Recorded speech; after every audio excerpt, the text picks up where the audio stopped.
നമസ്കാരം. നമ്മളിപ്പോൾ നിൽക്കുന്നത് ഇടുക്കി ലോക്സഭാ മണ്ഡലത്തിലാണ്. ശക്തമായ പോരാട്ടം നടക്കുന്ന മണ്ഡലമാണ് ഇടുക്കി. LDF UDF പോരാട്ടമാണ് ഇടുക്കി മണ്ഡലത്തെ ശ്രദ്ധേയമാക്കുന്നത്. സാന്നിധ്യം അറിയിക്കാനുള്ള തീവ്ര ശ്രമത്തിലാണ് മണ്ഡലത്തിൽ NDAയും.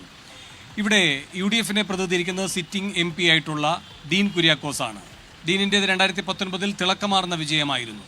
അസാധാരണമായ ഭൂരിപക്ഷമായിരുന്നു ഇടുക്കിയിലെ സമ്മതിദായകർ ഡീന് നൽകിയത്. 1,71,000 മുകളിലായിരുന്നു ഡീനിൻ്റെ ഭൂരിപക്ഷം. ആ ആത്മവിശ്വാസത്തോടെയാണ് ഡീൻ വീണ്ടും ജനവിധി തേടുന്നത്. അതുകൊണ്ട് തന്നെ മണ്ഡലം നിലനിർത്തുക എന്ന ദൗത്യമാണ് ഡീനിന് മുന്നണി നൽകിയിരിക്കുന്നത്.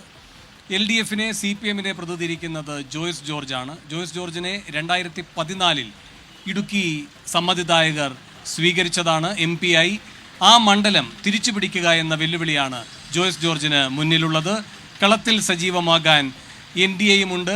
NDA സാന്നിധ്യം അറിയിക്കുന്നത് ഘടകകക്ഷിയായ BDJSന്റെ സ്ഥാനാർത്ഥി അഡ്വക്കേറ്റ് സംഗീത വിശ്വനാഥനിലൂടെയാണ്. ഇതാണ് ഇടുക്കി മണ്ഡലത്തിൻ്റെ സ്ഥാനാർത്ഥി ചിത്രം. ഇനി നാം പരിശോധിക്കുന്നത് ഇവിടുത്തെ രാഷ്ട്രീയ ചൂട് എത്രമാത്രം ഉയർന്നിരിക്കുന്നു എന്നാണ്. അതിനായി ഇവിടെ 3 മുന്നണികളെയും പ്രതിനിധീകരിക്കുന്ന അതിഥികളുണ്ട്. ഇടുക്കിയിലെ വോട്ടർമാരുടെ ഒരു പരിച്ഛേദവും ഇവിടെയുണ്ട്. അടിമാലിക്കടുത്തുള്ള ബസ് സ്റ്റാൻഡിന് സമീപമാണ് വേദി. ഇവിടെ അടുത്ത 1 മണിക്കൂർ സജീവമായി ഇടുക്കി മണ്ഡലവുമായി ബന്ധപ്പെട്ട രാഷ്ട്രീയ വിഷയങ്ങളും പൊതുവായിട്ടുള്ള രാഷ്ട്രീയമായ പ്രശ്നങ്ങളും ചർച്ച ചെയ്യുന്നു. നമുക്കിവിടെ രാഷ്ട്രീയം പറയാം.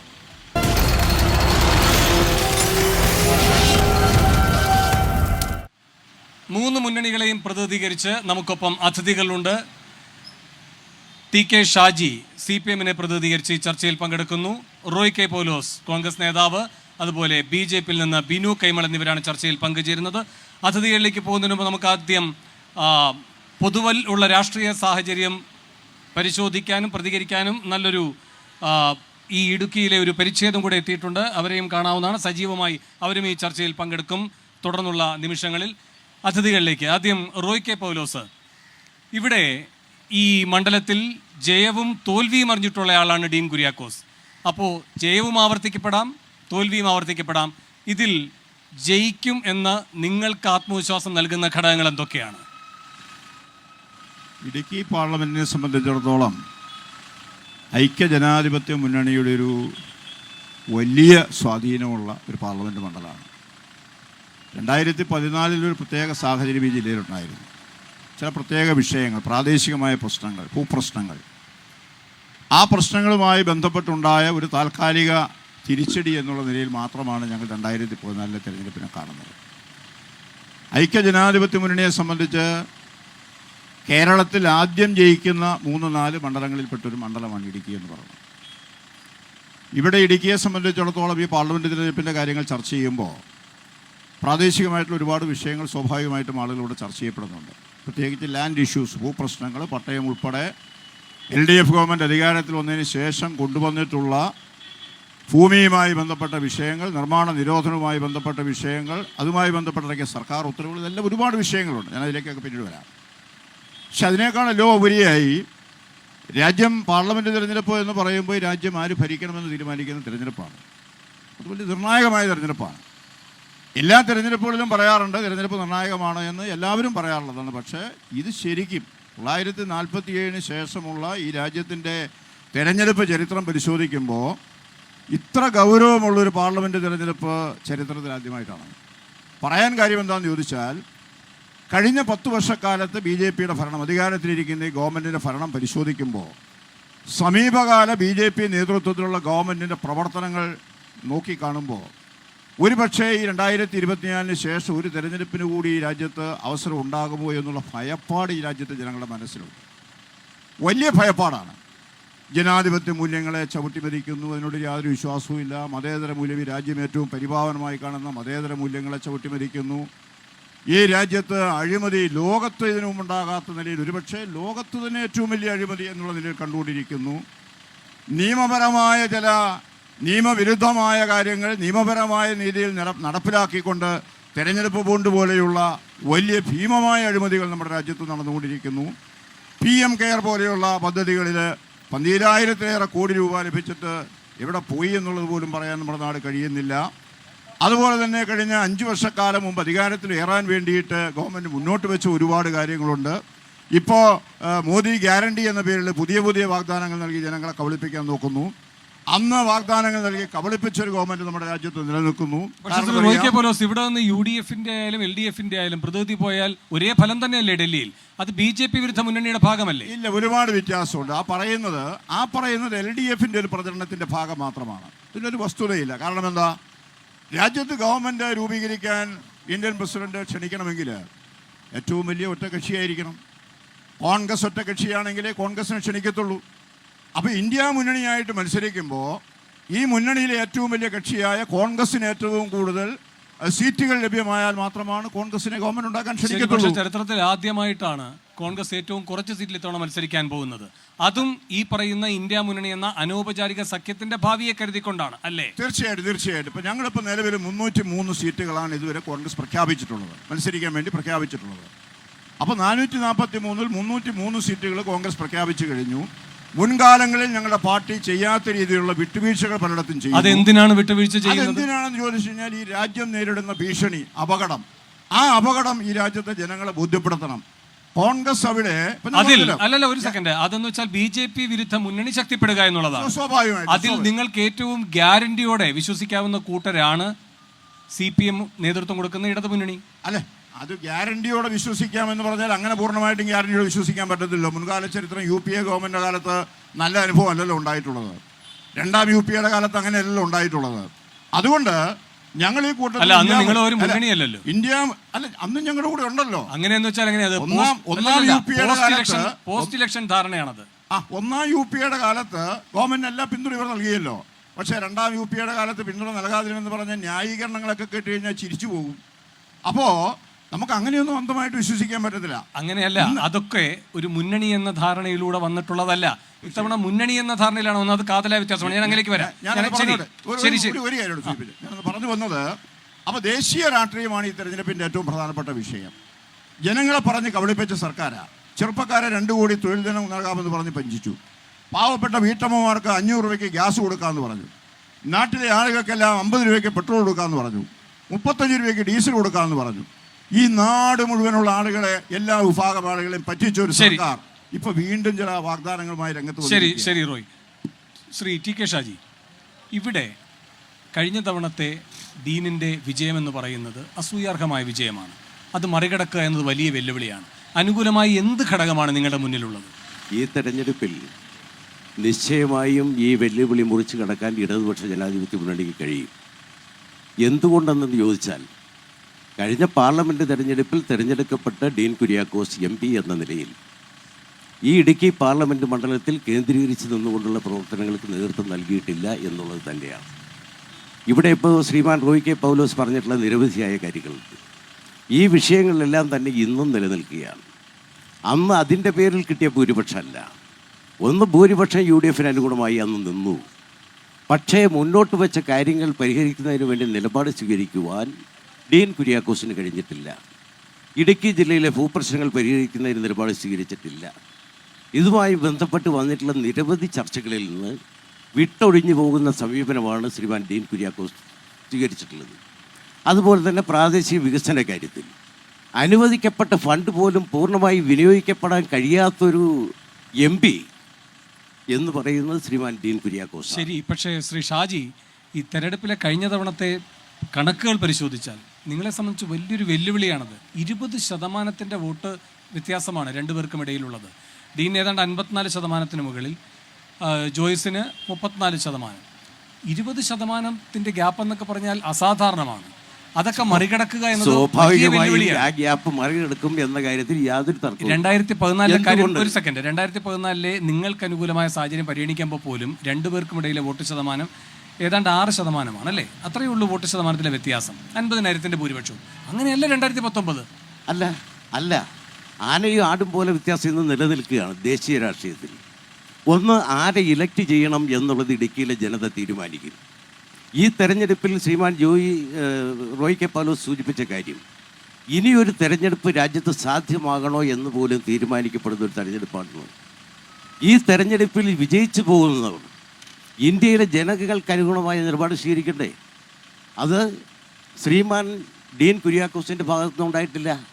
തെരഞ്ഞെടുക്കപ്പെട്ട ഐക്യജനാധിപത്യ മുന്നണിയുടെയോ കോൺഗ്രസിൻ്റെയോ ഒരു MP-മാരുടെ ഭാഗത്തുനിന്നും ഉണ്ടായിട്ടില്ല എന്ന് മാത്രമല്ല, ഈ ഗവൺമെൻറ്റിനെയും തെരഞ്ഞെടുക്കപ്പെട്ടവരെയും വഞ്ചിക്കുന്ന സമീപനമാണ് അവർ സ്വീകരിച്ചത്. നിലവിൽ അതുകൊണ്ട് നിങ്ങളുടെ തന്നെ വിലയിരുത്തലുണ്ട് ശ്രീ ടി കെ ഷാജി. ഇപ്പോൾ ഉത്തരേന്ത്യൻ സംസ്ഥാനങ്ങളിൽ പല സംസ്ഥാനങ്ങളിലും BJPക്ക് പരമാവധി, വെള്ളം ദാ ഇവിടെ ഉണ്ട് മുന്നിലുണ്ട്, പരമാവധി BJPക്ക് പരമാവധി സീറ്റ് കിട്ടാവുന്ന സ്ഥലങ്ങളൊക്കെ അവർ പിടിച്ചു. ഇനി അതേപോലെയുള്ള ക്ലീൻ സ്വീപ്പ് വിക്ടറി എന്ന് പറയുന്നത് ഉത്തരേന്ത്യയിൽ സാധ്യമല്ല. അതുകൊണ്ട് ദക്ഷിണേന്ത്യ അടുത്ത ലക്ഷ്യകേന്ദ്രമാക്കി അവർ മാറ്റിയിട്ടുണ്ട് എന്ന്. അവിടെ കോൺഗ്രസ് ദുർബലമാകണമെന്ന് നിങ്ങൾ ആഗ്രഹിക്കുകയാണോ? അങ്ങനെയെങ്കിൽ അത് ഭംഗ്യന്തരേണ BJP ദക്ഷിണേന്ത്യയിലും അതുവഴി ദേശീയ തലത്തിലും കരുത്താർജിക്കണമെന്ന് ആഗ്രഹിക്കുന്നതിന് തുല്യമാകും. ഒന്ന്, കോൺഗ്രസിൻ്റെ നയസമീപനം ഇന്നത്തെ ആനുകാലിക രാഷ്ട്രീയത്തിൽ ജനം പഠിച്ചുകൊണ്ടിരിക്കുകയാണ്. ഇവിടെ നമ്മുടെ ലക്ഷ്യം തടസ്സപ്പെടുത്തേണ്ടതില്ല. BJPയെ പുറത്താക്കുക എന്നുള്ളത് തന്നെയാണ് ആത്യന്തികമായ ലക്ഷ്യം. അത് ഇന്ത്യൻ ഭരണഘടനയും ഭരണഘടനാ മൂല്യങ്ങളെയും കാറ്റിൽ പറത്തിക്കൊണ്ട് ഭരണം നടത്തുക. എന്നാൽ അവർക്കനുഗുണമായ നിലപാടാണ് ഇന്ത്യൻ രാഷ്ട്രീയത്തിലും ദേശീയ രാഷ്ട്രീയത്തിലും കോൺഗ്രസ് സ്വീകരിക്കുന്നത്. ഇവിടെ സൂചിപ്പിച്ചത് ഇന്ത്യ മുന്നണി അല്ലെങ്കിൽ സഖ്യം യോജിച്ച പ്ലാറ്റ്ഫോം എന്നുള്ളതാണ്. യോജിച്ച പ്ലാറ്റ്ഫോമിൽ നിന്ന് ഞങ്ങൾ വിട്ടുമാറുന്നില്ല. ഇവിടുത്തെ പ്രശ്നം ഞാൻ ചോദിക്കട്ടെ, നേരായ മാർഗത്തിലൂടെ മുന്നോട്ട് പോകുമ്പോൾ വഴിയിൽ ഒരു മൂർഖൻ പാമ്പിനെ കണ്ടാൽ അതിനെ അകറ്റുവാൻ കിട്ടുന്ന വടിയെ ചേർത്ത് പിടിക്കുക, അല്ലേ? ചേറിൽ നിന്നാണോ എന്നുള്ളതല്ല. നമ്മുടെ മുഖ്യമായ ശത്രു തോൽപ്പിക്കപ്പെടേണ്ടത് BJP ആണ്.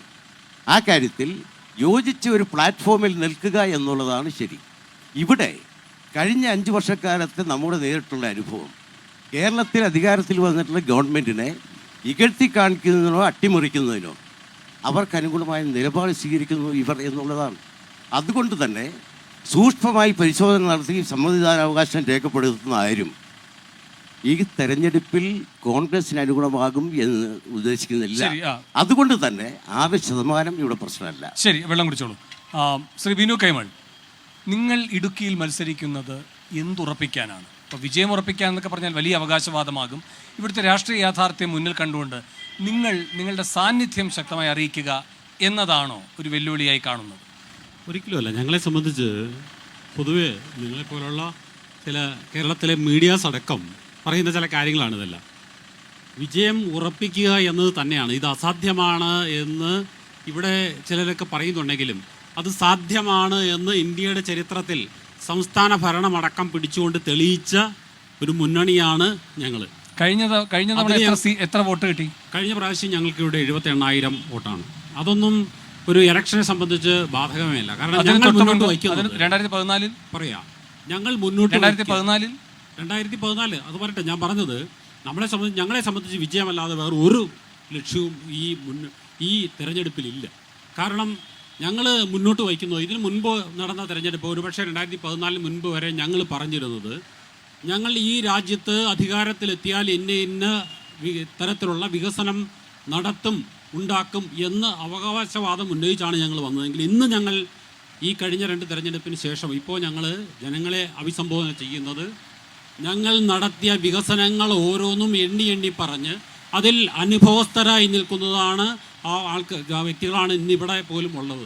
കേന്ദ്ര ഗവൺമെൻറ്റിൻ്റെ ഏതെങ്കിലും ഒരു പദ്ധതിയിലെ പങ്കാളിത്തം കിട്ടാത്ത സാധാരണക്കാരായ ജനങ്ങൾ ഇന്ന് ഇന്ത്യ രാജ്യത്ത്, ഇടുക്കി എന്നല്ല ഇന്ത്യ രാജ്യത്ത് ഇല്ല എന്ന് അഭിമാനപൂർവ്വം പറയാവുന്ന ഒരു സാഹചര്യത്തിലാണ് ഞങ്ങൾ നിൽക്കുന്നത്. അതുകൊണ്ട് ഞങ്ങളെ സംബന്ധിച്ച് ഇവിടെ ഈ 2 മുന്നണികളും പറയുന്നതൊന്നും ഞങ്ങളതിനെ പ്രയോഗത്തിലെടുക്കുന്ന അല്ല. സംസാരത്തിൽ ഈ 2 മുന്നണിയുടെയും കാതലായ കാര്യം എന്താ? അവർക്ക് ഒരേ ഒരു ലക്ഷ്യം ഇത്രയേ ഉള്ളൂ, BJPയെ NDA മുന്നണിയെ പുറത്താക്കുക എന്നല്ലാതെ ഒരു വികസന കാര്യം പറയാൻ എന്തുകൊണ്ട് സാധിക്കുന്നില്ല? ഞങ്ങളെ സംബന്ധിച്ച് ഇതൊന്നുമല്ല. ഇവിടെ സാധാരണക്കാരൻ്റെ വിഷയങ്ങളാണ്, രാജ്യത്തിൻ്റെ പുരോഗതിയാണ്, സാധാരണക്കാരൻ്റെ വികസനമാണ് ഞങ്ങൾ കാണുന്നത്. അതിനുള്ള നയപദ്ധതികളാണ് ഇത്രയും കാലം ഈ കഴിഞ്ഞ 10 വർഷം നടപ്പാക്കിയത്. ഇനിയും മുന്നോട്ട് വച്ചിട്ടുള്ളത് മോദി ഗ്യാരണ്ടി എന്ന് പറയുന്നത് നടപ്പാക്കിയ പദ്ധതികളെക്കുറിച്ചാണ് അദ്ദേഹം പറഞ്ഞിട്ടുള്ളത്.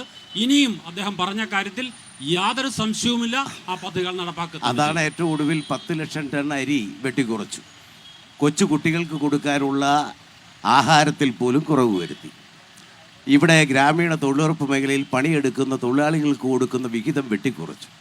ഞാൻ ചോദിക്കട്ടെ, യാതൊരു ഉളുപ്പും ഇല്ലാതെ ഒരു ഉളുപ്പുമില്ലാതെയാണ് പുറത്ത് നിങ്ങൾ നിന്ന് ഈ കള്ളം അസത്യം പറയുന്നത്. പറയുന്ന നിങ്ങൾ നിലപാട് ഉളുപ്പില്ലാതെ ബി ജെ പി ഇന്ത്യയിലെ സ്വീകരിക്കാവോ? ജനത്തോട് കള്ളം ഞാൻ പറയുന്നത്. ചോദിക്കട്ടെ, ഈ തൊഴിൽ- നാട്ടിൽ അല്ല, നിൽക്കുന്ന പറയാം, കൃത്യമാണ്. ഇവിടെ നിൽക്കുന്ന ബി ജെ പിക്കാർക്ക് പോലും ബി ജെ പി ചെയ്യുന്ന സേവനം ബോധ്യപ്പെടുമെന്ന് എനിക്ക് യാതൊരു സംശയവുമില്ല. തോന്നുന്നില്ല. ഓരോ എന്ത് നിലപാട് സ്വീകരിക്കുന്നു ബി ഇവിടെ ജെ പി? നിൽക്കുന്ന ഓരോ ഞാൻ ചോദിക്കാം, പറയാം, നമുക്ക് കണക്കുകൾ തന്നെ പറയാം. അധികാരത്തിൽ വന്നാൽ അല്ല, കണക്കുകൾ 2 നേരത്തെ തന്നെ കോടി പറയാം. പേർക്ക് തൊഴിൽ കൊടുക്കുമെന്ന് പറഞ്ഞു, കിട്ടിയോ? കിസാൻ സമ്മാൻ പദ്ധതി ഇല്ലല്ലോ. എന്ന കേന്ദ്ര ഗവൺമെന്റ് മറ്റൊന്ന്, പദ്ധതി. 15 ആ ലക്ഷം പദ്ധതിയിൽ രൂപ അർഹരായ മുഴുവൻ അക്കൗണ്ടിലേക്ക് ജനങ്ങൾക്കും വിടുമെന്ന് ആ പറഞ്ഞു, പദ്ധതിയിൽ കിട്ടിയോ? മാസം ഇന്ന് വർഷത്തിൽ രാജ്യം 6,000 നേരിടുന്ന രൂപ ഏറ്റവും വെച്ച് പ്രശ്നം കർഷക പ്രധാനമായ പ്രശ്നമാണ്. നാണ്യവിളകളുടെ വിലത്തകർച്ചയാണ്. ഞാൻ ചോദിക്കട്ടെ, ഞങ്ങൾ അധികാരത്തിൽ വന്നാൽ ഡോക്ടർ സ്വാമിനാഥൻ കമ്മീഷൻ റിപ്പോർട്ട് നടപ്പാക്കുമെന്ന് പറഞ്ഞ ബി ജെ പിയുടെ തിരുമുറ്റത്ത് കർഷക മോർച്ചയുടെ നേതൃത്വത്തിൽ സമരം നടത്തിയ പക്ഷേ ശ്രീ ഇവരെന്താ അല്ല, ഇങ്ങനെ? ശ്രീ- അല്ല, ഒരു സെക്കൻഡ് ശ്രീ ഷാജി, ഇപ്പൊ നിങ്ങൾ പറയുന്നു ഈ സ്വാമിനാഥൻ കമ്മീഷൻ റിപ്പോർട്ട് നടപ്പാക്കുമെന്ന് നിങ്ങളുടെ മാനിഫെസ്റ്റോയിൽ തന്നെ പറയുന്നു.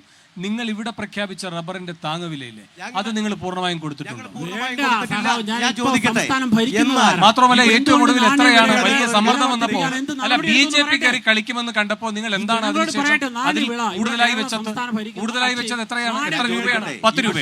10 രൂപ ആയിക്കോട്ടെ, വെച്ചല്ലോ. ഈ 10 രൂപ വെക്കുന്നത് ഒരു കാര്യം നിങ്ങൾ മനസ്സിലാക്കണം.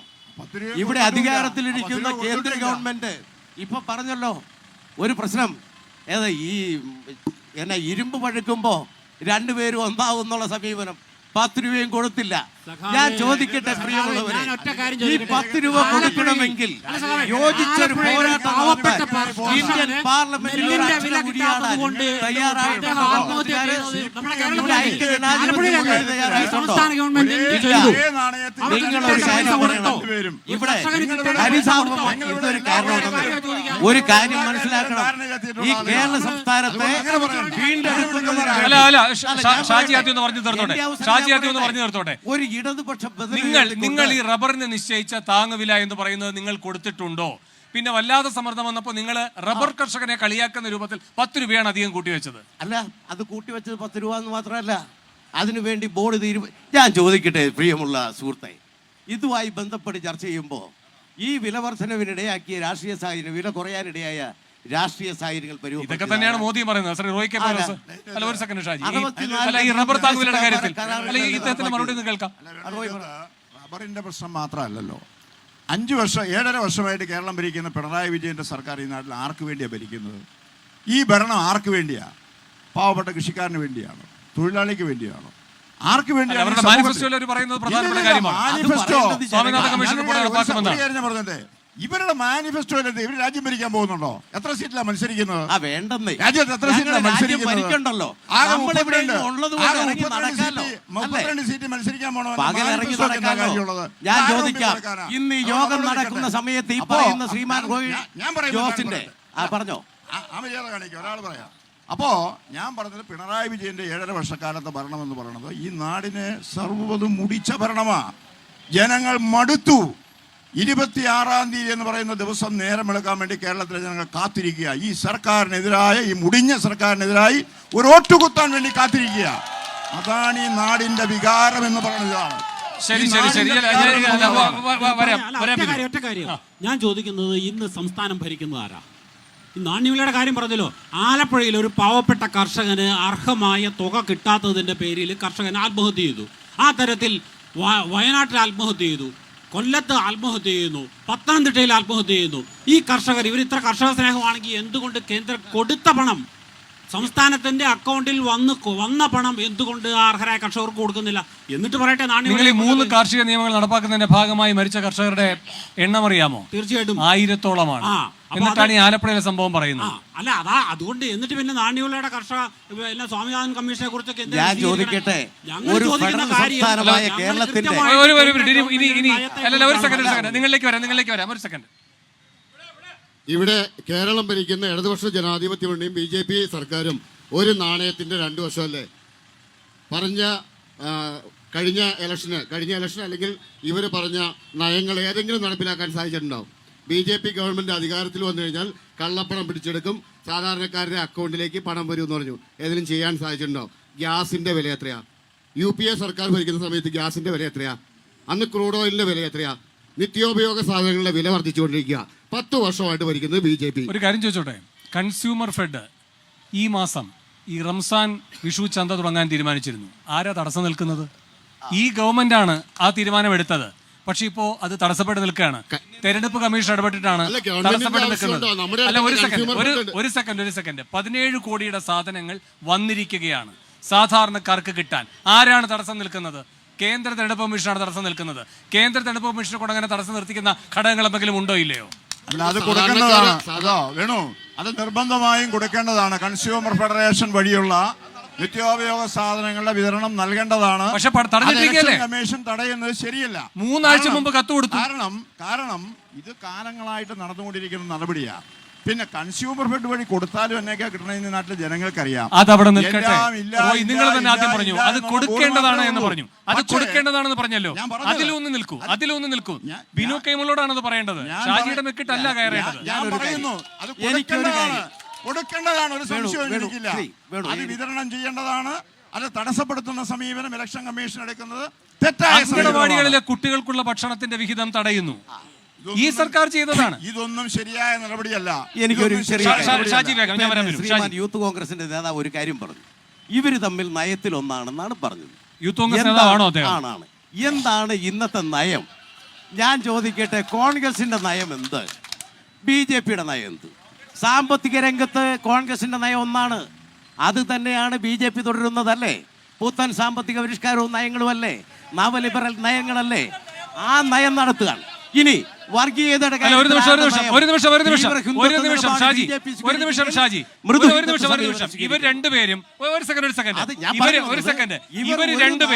ഇവർ രണ്ടുപേരും ഈ പറയുന്ന നവലിബറൽ സാമ്പത്തിക നയങ്ങളുടെ വക്താക്കളാണെന്നാണല്ലോ താങ്കൾ പറഞ്ഞത്.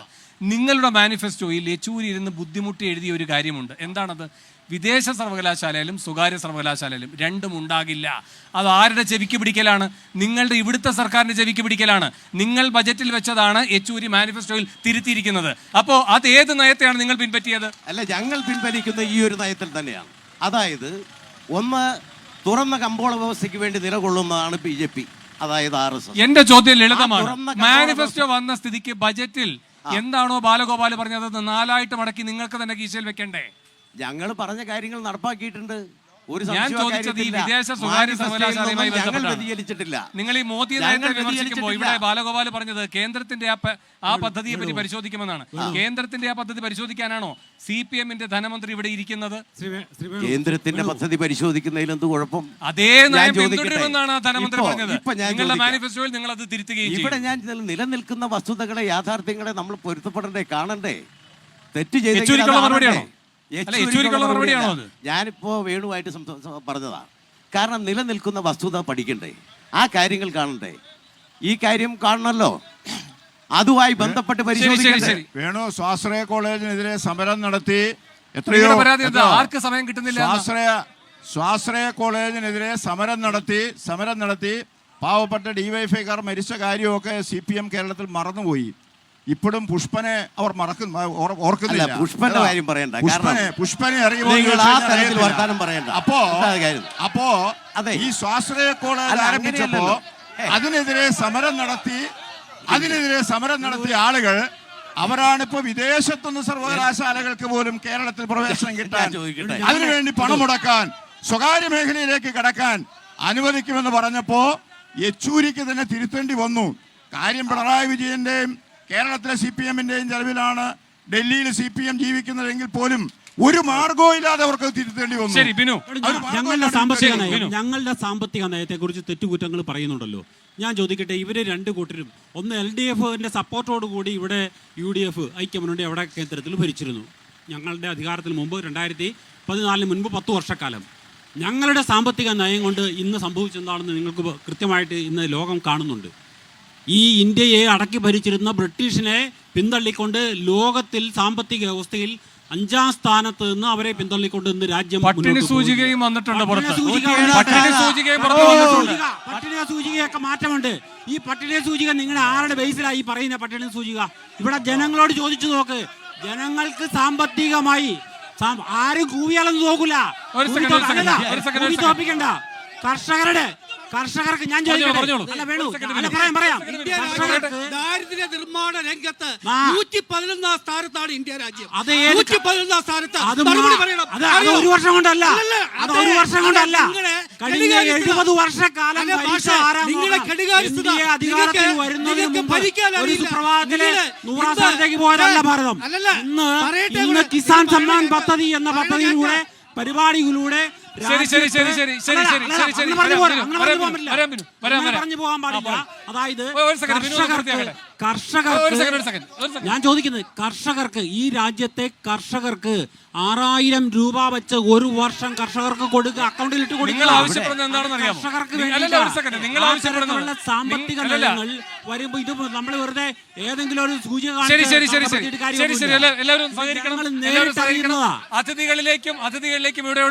അതിഥികളിലേക്കും ഇവിടെ അഭിപ്രായം പറയാൻ വന്നിരിക്കുന്ന മറ്റുള്ളവരിലേക്കും വരാം ഒരു ഇടവേളയ്ക്ക് ശേഷം. ഇവിടെ രാഷ്ട്രീയം പറയാമെന്ന പ്രത്യേക തെരഞ്ഞെടുപ്പ് പരിപാടി തുടരുകയാണ്. നമ്മളിപ്പോൾ ഉള്ളത് ഇടുക്കി ലോക്സഭാ മണ്ഡലത്തിലാണ്. പ്രേക്ഷകരിലേക്ക് വന്നതിന് ശേഷം ഞാൻ അതിഥികളിലേക്ക് വരാം. ഒരു സെക്കൻഡ്. എനിക്ക് ചോദിക്കാനുള്ളത് കോൺഗ്രസിൻ്റെ പ്രതിനിധിയോടാണ്. സർ, നമ്മുടെ MP ഫണ്ടിൽ നിന്ന് റോഡ് വികസനത്തിൻ്റെ പേര് പറഞ്ഞ് റോഡ് വികസിപ്പിക്കാൻ വേണ്ടിയിട്ടൊരു പരിപാടി ഇവിടെ നടത്തുന്നുണ്ട്, മൂവാറ്റുപുഴ മുതൽ ഇടുക്കിയിലേക്ക്. അതിനകത്ത് നമ്മൾ റോഡിൻ്റെ കാൽനട യാത്രക്കാർക്ക് നടക്കാവുന്ന അത്രയും ഒരു വീതിയേ നിലവിലുള്ളൂ. അതിനകത്തൊരു കാന മാന്തിയിട്ട് അതിൻ്റെ മുകളിൽ ഒരു സ്ലാവ് മേഞ്ഞ് അവിടെ റോഡിന് വീതി കൂട്ടിക്കൊണ്ടിരിക്കുകയാണ്. സാധാരണ നമ്മൾ കാണുന്നത് റോഡിൻ്റെ വീതി കൂട്ടുന്നത് സ്വാഭാവികമായിട്ടും മറ്റ് പുറമ്പോക്ക് സ്ഥലങ്ങളൊക്കെ നമ്മൾ എടുത്തുകൊണ്ടാണ് റോഡിന് വീതി കൂടുന്നത്. നടപ്പാത വരെ എടുത്ത് അവിടെ ഒരു സ്ലാവ് മേഞ്ഞിട്ടാണ് ഇവിടെ റോഡിന് വീതി കൂടുന്നത്. ഇനി ഇതിൻ്റെ പേരിൽ റോഡിൽ നിന്ന് ടോള് പിരിക്കുന്നുണ്ട്. അത് സാധാരണ ടോള് പിരിക്കുന്നത് തെറ്റൊന്നുമല്ല, പക്ഷെ ആ ടോള് പിരിക്കുമ്പോൾ അത് ജനങ്ങൾക്കൂടെ ഉപകാരപ്രദമാകുന്ന രീതിയിൽ ഒരു റോഡ് പണിതിട്ട് വേണമെന്നുള്ളൊരു അഭിപ്രായം എനിക്കുണ്ട്. ശരി, ആരോടായിരുന്നു? റോയ്ക്ക് പോലോസിനോടായിരുന്നോ? ഇത് NH 85 നിർമ്മാണവുമായി ബന്ധപ്പെട്ട് ബഹുമാനനായ ഇടുക്കി MP ശ്രീ ഡീൻ കുര്യാക്കോസിൻ്റെ ശ്രമഫലമായി 1250 കോടി രൂപയുടെ പദ്ധതികളാണ് തുടക്കം കുറിച്ചിട്ടുള്ളത്. ആ 1250 കോടി രൂപയുടെ പദ്ധതികൾ ആരംഭിച്ചു കഴിഞ്ഞു, അതിൻ്റെ പ്രവർത്തനങ്ങൾ ആരംഭിച്ചു കഴിഞ്ഞു. അവിടെ ഇപ്പോൾ ഈ സഹോദരി പറഞ്ഞതുപോലെ ഫോറസ്റ്റിൻ്റെ വലിയ പ്രശ്നമാണ്. ഇപ്പോൾ നിങ്ങളിങ്ങ് വേണുമൊക്കെ ഇങ്ങ് പോന്നു കഴിഞ്ഞപ്പോൾ കണ്ടു കാണും, ഫോറസ്റ്റ് ആരംഭിക്കുന്ന സ്ഥലം തൊട്ട് ഒരിടത്തും തൂമ്പ കുത്തിയിട്ടില്ല, JCB തൊട്ടിട്ടില്ല, അവിടെ ഒരു ട്രഞ്ച് മാന്താൻ പറ്റിയിട്ടില്ല. ഒരിടത്തും ഈ ജില്ലയിൽ ഒരു പ്രവർത്തനവും നടത്താൻ ഈ ഫോറസ്റ്റ് ഡിപ്പാർട്ട്മെൻറ്റ് സമ്മതിക്കത്തില്ല. അനാവശ്യമായ കുഴപ്പങ്ങൾ ഉണ്ടാക്കുക. ഇടപെടാൻ ഇവിടെ ഒരു ഗവൺമെൻറ് ഉണ്ടോ എന്നുള്ളത് ആർക്കും അറിയാൻ കഴിയാത്ത കാര്യമാണ്. ഇവിടെ ആന ചവിട്ടിക്കൊന്നാലും കുഴപ്പമില്ല, എന്ത് ചെയ്താലും കുഴപ്പമില്ല. ഇവിടെ ഒരു മനുഷ്യനെ സഹായിക്കുന്ന ഒരു നിലപാട് ഈ ഗവൺമെന്റിന്റെ ഭാഗത്തുനിന്ന്, വനം വകുപ്പിന്റെ ഭാഗത്തുനിന്ന് ഇന്ന് വരെ ഉണ്ടായിട്ടില്ല. ഇവിടെ ഇപ്പോ കോൺഗ്രസുകാർ ഏറ്റെടുക്കുന്ന കേസ് ഇപ്പൊ ഫോറസ്റ്റിന്റെ വിഷയം പറഞ്ഞു. ഇതുമായി ബന്ധപ്പെട്ടിട്ടുള്ള നിയമങ്ങളെല്ലാം കൊണ്ടുവന്നിട്ടുള്ളത് ഇന്ദിരാഗാന്ധിയുടെ കാലത്താണ്. 1972 വന്യജീവി സംരക്ഷണ നിയമം, 1980 വന നിയമം, 86 വനസംരക്ഷണ നിയമം. ഞാൻ ചോദിക്കട്ടെ, ഇവിടെ നിന്ന് മാർക്സിസ്റ്റുകാരെ കുറ്റപ്പെടുത്താതെ ഇവിടെ നിന്ന് അകത്ത് കയറിപ്പോയ ഡീൻ കുര്യാക്കോസ് ഒരു സബ്മിഷൻ ഇന്ത്യൻ പാർലമെന്റിൽ ഉന്നയിച്ചിട്ടുണ്ടോ? ഞാൻ ചോദിക്കട്ടെ, നാളെ എന്തുണ്ടോ? ഒരു സബ്മിഷൻ ഉണ്ട്. എന്താണെന്നറിയോ? പാർലമെന്റില് മസാലദോശ കിട്ടണം എന്നൊരു പ്രമേയം പാസാക്കിയതായി പറഞ്ഞു കേട്ടു.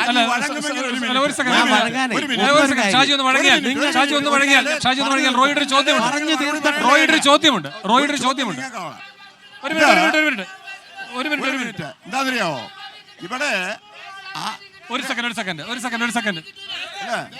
പ്രിയപ്പെട്ട ഞാൻ ചോദിക്കട്ടെ, ഷായിച്ചേട്ടൻ ഒരു തെറ്റിദ്ധാരണയുണ്ട്. ചേട്ടൻ ഈ ദേശാഭിമാനി കൈരളിയും ഒന്ന് മാറ്റി പിടിച്ച ഡീൻ കുര്യാക്കോസ് ഈ നാട്ടിൽ ചെയ്ത വികസനം എന്താണെന്ന് കൃത്യമായി താങ്കൾക്ക് അറിയാൻ സാധിക്കും. ഒന്നും മാറ്റി പിടിക്കണ്ട. വിവരാവകാശ നിയമം അനുസരിച്ച് ഞാൻ പറയാം, കൈരളി വേണ്ട, കൈരളി മാറ്റണ്ട, ദേശാഭിമാനി മാറ്റണ്ട. വിവരാവകാശ നിയമം അനുസരിച്ച് ഞങ്ങൾ എടുത്തിട്ടുള്ള കാര്യങ്ങളാണ്. നിങ്ങൾ ഒരു കാര്യം മനസ്സിലാക്കണം, ഒരു നുണ 100 തവണ ആവർത്തിച്ചാൽ അത് സത്യമാകും. ഞങ്ങൾ ചെയ്യുന്നത് കൃത്യമാണ്. ആർടി പ്രകാരമുള്ള വിവരങ്ങളാണ് പറയുന്നത്. ഒരു സെക്കൻഡ്. ഇവിടെ ഇപ്പൊ ദേശാഭിമാനിയും കൈരളിയും മാറ്റിവെക്കുക. ആർടി പ്രകാരമുള്ളത് കിട്ടിയെന്നാണ് പറഞ്ഞത്. ഡീൻ കുര്യാക്കോസ് ഈ നാട്ടിൽ ചെയ്ത വികസനം, പാർലമെന്റിലെ ഇടപെടലുകളെ കുറിച്ചും കൃത്യമായ RTI നിങ്ങളുടെ കയ്യിലിരിക്കുന്ന ഞങ്ങൾ അങ്ങോട്ട് തരാം നിങ്ങൾക്ക് കൃത്യമായ RTI പ്രകാരമുള്ള വിവരങ്ങൾ. അല്ലാതെ ഈ നാട്ടിലെ പ്രശ്നങ്ങൾ ഇടപെട്ടിട്ടുള്ള ഒരു MP ആണ് ഡീൻ കുര്യാക്കോസ്. അതുകൊണ്ടല്ല ചോദിച്ചോ, എനിക്ക് അദ്ദേഹം പറഞ്ഞതിനോട് മറുപടി. ഇവിടെ ബഫർ സോൺ വിഷയത്തിൽ ഇവിടെ ഒരു കാര്യം നിങ്ങളിലേക്ക് വരാം. ഞാൻ ചോദിക്കുന്നതിനും കൂടി നിങ്ങൾ മറുപടി പറയണം. അതുകൊണ്ടാണ് ഞാൻ ചോദ്യം വഴങ്ങിയാൽ റോയുടെ ചോദ്യം. ഈ ഫോറസ്റ്റ് ഇവിടെ ഷാജിയുടെ പറഞ്ഞു, ഫോറസ്റ്റ് കേന്ദ്ര വിഷയമാണ്. കേന്ദ്ര വിഷയമായതുകൊണ്ടാണ് ഇവിടെ പരിഹാരം ഉണ്ടാക്കാൻ പറ്റാത്തത്. കേന്ദ്രത്തിൻ്റെതാണ് കുഴപ്പമെന്നാണ് അദ്ദേഹം പറഞ്ഞത്. അതവിടെ നിൽക്കട്ടെ. ഞാൻ ചോദിക്കുക, ജോയിസ് ജോർജ് ഇവിടെ MP ആയിരുന്നു 2014. അദ്ദേഹം നിങ്ങൾ കടന്നു വരുമ്പോൾ നേര്യമംഗലത്ത് പുതിയൊരു പാലം പണിയുന്നുണ്ട്. ആ പാലത്തിന്റെ സൈഡിൽ ഒരു ഷെഡും കെട്ടി അദ്ദേഹം 8 ദിവസം നിരാഹാരം കിടന്നു. ജോയിസ് ജോർജ് ഷാജി പറഞ്ഞോന്ന് എനിക്ക് അറിയത്തില്ല.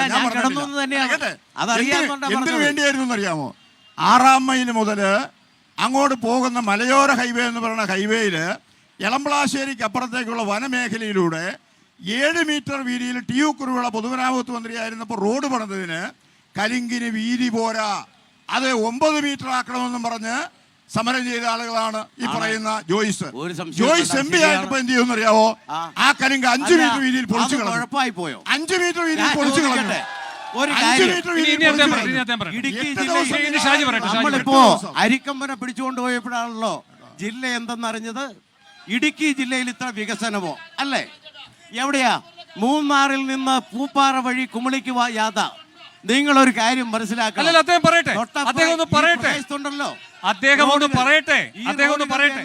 എല്ലാത്തിന്റെയും പിതൃത്വം ഡീൻ കുര്യാക്കോസ് എന്ന് കോൺഗ്രസ് പറഞ്ഞാൽ ഞങ്ങൾക്ക് അംഗീകരിക്കാൻ കഴിയില്ല. കഴിയില്ല, ഒരു സംശയവും വേണ്ട. ഡീനെ കഴിഞ്ഞ 5 വർഷക്കാലം ഇവിടെ മഷിയിട്ട് നോക്കിയാൽ കാണില്ലായിരുന്നു. ഞാൻ ചോദിക്കട്ടെ സുഹൃത്തുക്കളെ, ബഫർ സോൺ വിഷയത്തിൽ പട്ടേക്കാടും ഇടുക്കിയിലും കുമളിയിലും യോഗം വിളിക്കുമ്പോൾ ആ യോഗത്തിൽ പോലും മെനക്കെടാൻ ഇരിക്കാത്തയാടാ. ചുമ്മാ രാഷ്ട്രീയം പറയരുത്. നിങ്ങൾ പിന്നെ ചെയ്തു അല്ലേ? നമ്മുടെ ഒരു സഹോദരിയെ രാഷ്ട്രീയം കളിക്കണ്ട. ആന ചവിട്ടിക്കൊന്നു കാഞ്ഞിരവേലിയിൽ. എന്താ ചെയ്തത്? അവിടുത്തെ കോൺഗ്രസിന്റെ ജില്ലാ പ്രസിഡന്റും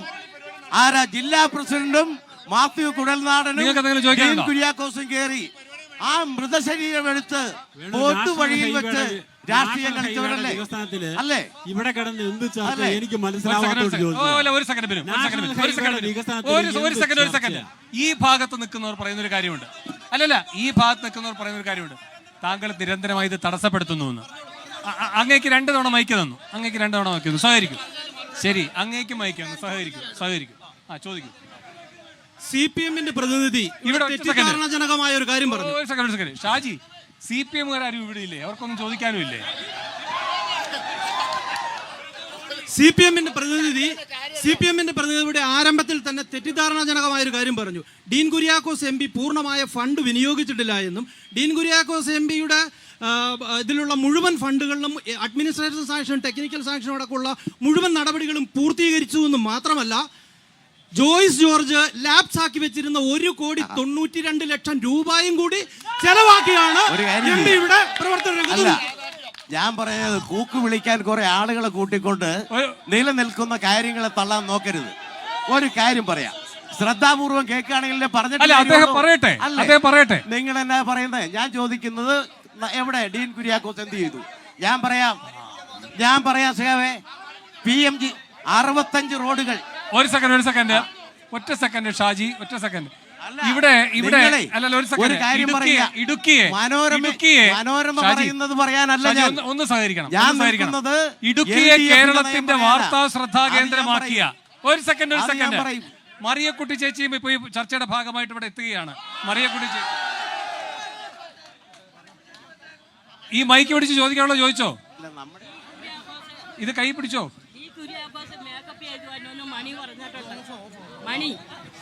മണി ഡി കുര്യാക്കോസ് മേക്കപ്പ് ചെയ്ത് വരണമെന്ന് പറഞ്ഞു.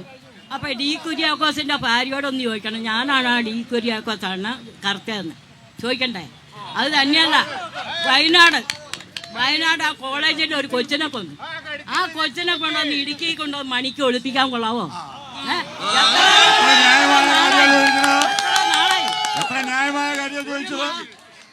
ഒരു മാസത്തോളം അതിന് ഡ്രസ് എടുക്കാൻ സമ്മതിച്ചിട്ടുണ്ടോ? ഉണ്ടോ? മറിയക്കുട്ടി ചേച്ചി ഇത്തവണത്തെ 2 ഗഡു പെൻഷൻ വാങ്ങിയോ? 2 ഗഡു പെൻഷൻ വാങ്ങിയോ? വാങ്ങിയല്ലോ. ഇനി ആകെ കുടിശ്ശിക 4 ഗഡു. ഇനി 4 അല്ല, ഇനി 5 ഉണ്ട്. 4 ഗഡു 5 ഉള്ളു. ആണോ? 5 ഉണ്ട്. 5 ഉണ്ട്. എത്ര കിട്ടി? 3 കിട്ടി. 3 കിട്ടി. കാര്യങ്ങൾക്ക് പുരോഗതിയുണ്ട്. പുരോഗമിച്ചൊന്നുമില്ല. ഇല്ല. ഇല്ല. ശരി ശരി ശരി, വരാം. മണിയാശ തുടങ്ങി വെച്ച അനാവശ്യമായ വിവാദമുണ്ട്. ഷാജി അതിനുള്ള മറുപടി, ഒപ്പം ഈ കുടിശ്ശികയുടെ കാര്യവും പറയുന്നുണ്ട്. മറിയക്കുട്ടി ചേച്ചിയെ ഞാൻ തള്ളി പറയുന്നില്ല. ഒരു മാതാവാണ്, അവരെന്തെങ്കിലും കാര്യം പറഞ്ഞു, പെൻഷന് വേണ്ടി ഒരു സമരം നടത്തി. പക്ഷെ അത് നടത്തിച്ച കുറേ ആളുകളുണ്ട്. ഒരു കാര്യം മനസ്സിലാകേണ്ടത്, ഈ പെൻഷൻ കൊടുക്കാനുള്ള കേന്ദ്ര വിഹിതം ഈ ഗവൺമെൻറ് തന്നിട്ടുണ്ടോ? ഇല്ല. ഈ പെൻഷൻ കൊടുക്കുന്നതിന് വേണ്ടി നിലപാട് നമ്മളാണ് സ്വീകരിച്ചത്. അല്ലെന്ന് നിങ്ങളൊരു കാര്യം മനസ്സിലാക്ക്, ഇവിടെ പെൻഷൻ തുടങ്ങി വെക്കുമ്പോൾ പെൻഷൻ റീപ്രൊഡക്റ്റീവ് അല്ല എന്ന് പറഞ്ഞ പാരമ്പര്യമാണ് കോൺഗ്രസിനുള്ളത്. ആ പെൻഷൻ 600 1000 1600 രൂപ കുടിശ്ശിക രഹിതമായി വീട്ടിൽ കൊണ്ടുപോയി കൊടുത്തു. അത് ഞങ്ങളാണ്. പിന്നെ 3 മാസം 7 മാസം കുടിശ്ശിക ഞങ്ങൾ നിഷേധിച്ചിട്ടില്ലല്ലോ. 1 ഗഡു കൊടുത്തു, 2 ഗഡു വിഷുവിന് മുമ്പ് ഏപ്രിൽ മുതൽ മുടങ്ങാതെ കൊടുക്കും. ഞാൻ ചോദിക്കട്ടെ, കേരളത്തിന് അർഹതപ്പെട്ട 57,400 കോടി രൂപ വാങ്ങിയെടുക്കാൻ യോജിച്ചൊന്ന് പോകാൻ തീരുമാനിച്ചപ്പോൾ യാതൊരു എളുപ്പമില്ലാതെ ആദ്യം പോകാമെന്നും അതിൽ നിന്ന് പിന്മാറുകയും ചെയ്തതല്ലേ ഇവിടുത്തെ എംപിമാര്? ശരി ശരി അല്ലേ? ശരി.